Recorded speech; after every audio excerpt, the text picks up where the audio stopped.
लगेगी आग तो आएंगे घर कई जद में।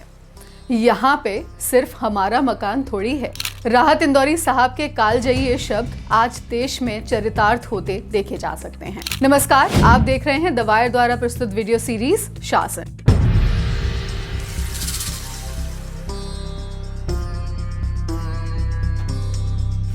आज का हमारा वीडियो शीर्षक है सुनियोजन। महाराष्ट्र के मुख्यमंत्री श्री देवेंद्र फडणवीस ने नागपुर में हुई दुर्भाग्यपूर्ण आगजनी और हिंसा की घटना को सुनियोजित बताया। इसके कुछ समय पहले उन्होंने अपनी ही पार्टी के सदस्य के औरंगजेब की कब्र हटाए जाने की मांग पर अपनी सहमति जताते हुए कहा था कि हम सभी ऐसा चाहते हैं। उन्होंने ऐसा छावा चलचित्र या फिल्म के लोगों के बीच में आने के बाद कहा। स्वयं प्रधानमंत्री जी ने इस फिल्म की तारीफ की। ये महाराष्ट्र और मुंबई ही है जिसने मराठी फिल्मों के साथ साथ हिंदी सिनेमा को ये ऊंचाई दी है। और इन दिनों तो छावा की धूम मची हुई थी। इसकी तारीफ महाराष्ट्र के मुख्यमंत्री श्री देवेंद्र फडणवीस ने भी की। देखिए, एक बहुत सुंदर मूवी ये बनाई गई है। हमारी सहयोगी मंत्री अदिति तटकरे, इन्होंने आज ये स्क्रीनिंग रखी है सारे एमएलएस और एमएलसीज के लिए। और नागपुर के दंगों की भेंट चढ़ जाने के बाद उन्होंने इसी फिल्म को जिम्मेदार भी ठहराया। देश में एक सुनियोजित तरीके से कई 100 सालों पहले दफन हो चुके औरंगजेब को पहले जिंदा किया गया। जो शासक आज है ही नहीं, उसके खिलाफ प्रदर्शन हुए। प्रदर्शन में हुई मांगे देश की विधानसभा लोकसभा पहुंची। उस पर चर्चाएं हुई। आम लोगों ने सरकारी संपत्ति को नुकसान पहुंचाया। व्यावसायिक मीडिया को एक मुद्दा मिला जिससे असल मुद्दों से बचा जा सके। और अब फहीम खान नाम के शख्स के गिरफ्तार होने के बाद इस मसले को और खींचने का उद्देश्य भी। आपको बताते चले कि नागपुर में अब तक 69 लोगों की गिरफ्तारी हुई है और 200 लोगों के खिलाफ एफआईआर भी। एक फिल्म के आने के बाद बड़े ही सुनियोजित तरीके से हम आम लोगों को वर्तमान से भूतकाल में ले जाया गया। फिर हमारा ध्यान वास्तविक खबरों, जिनसे हमारे भविष्य के निर्माण या ध्वस्त होने की संभावना है, उनसे हटा दिया गया। आपकी स्मृति में ये वीडियो अवश्य होगा। गरीब व्यक्ति की एक पहचान है, वो हवाई चप्पल पहनता है।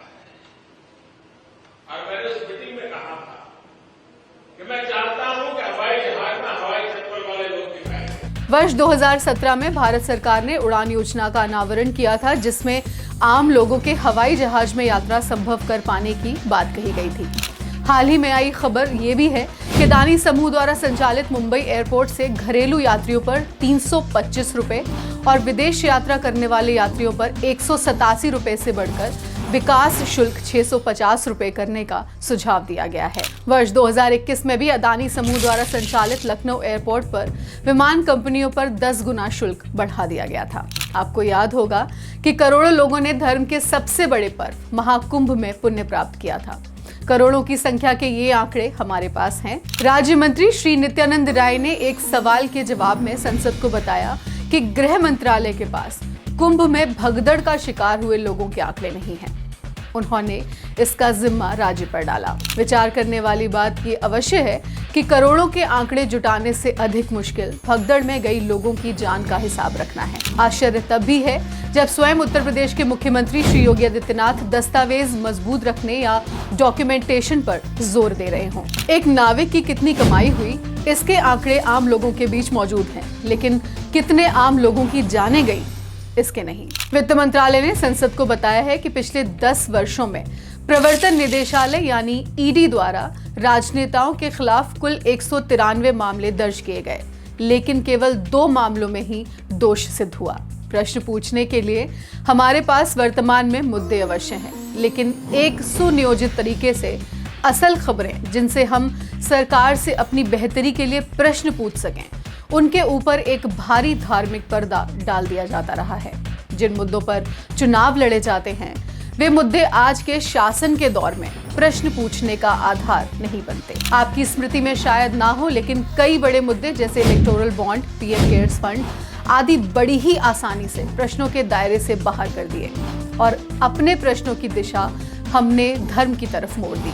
हम आम जनता की नाराजगी की बानगी ये भी है कि छावा फिल्म देखकर जनता को औरंगजेब द्वारा संभाजी महाराज पर किए गए अत्याचारों को देखकर बहुत गुस्सा आया। इतना कि इस गुस्से ने दंगे का रूप ले लिया और नागपुर में प्रशासन को कर्फ्यू लगाना पड़ा। इलाहाबाद हाईकोर्ट के न्यायाधीश श्री राम मनोहर नारायण मिश्रा ने हाल के अपने फैसले में कहा है कि बलात्कार के आरोप सिद्ध होने के लिए आरोपी का बच्ची के स्तनों को पकड़ना, उसकी सलवार के नाड़े को तोड़ना और पुलिया के नीचे ले जाना काफी नहीं है। आरोपी पर दुर्व्यवहार का मामूली अपराध लगाया गया है।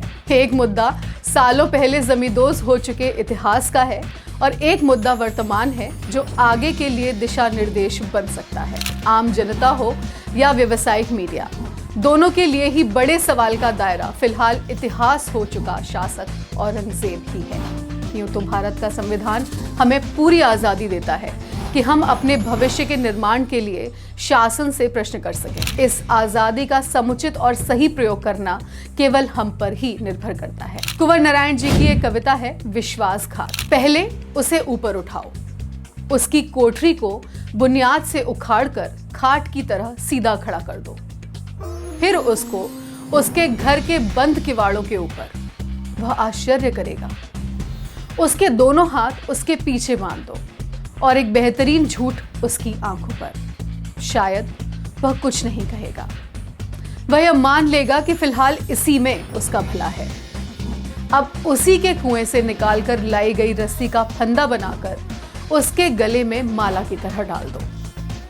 पूजा में रखे घड़े की तरह वो कुछ नहीं कहेगा। आपसे फिर मुलाकात होगी यहीं द वायर पर। नमस्कार।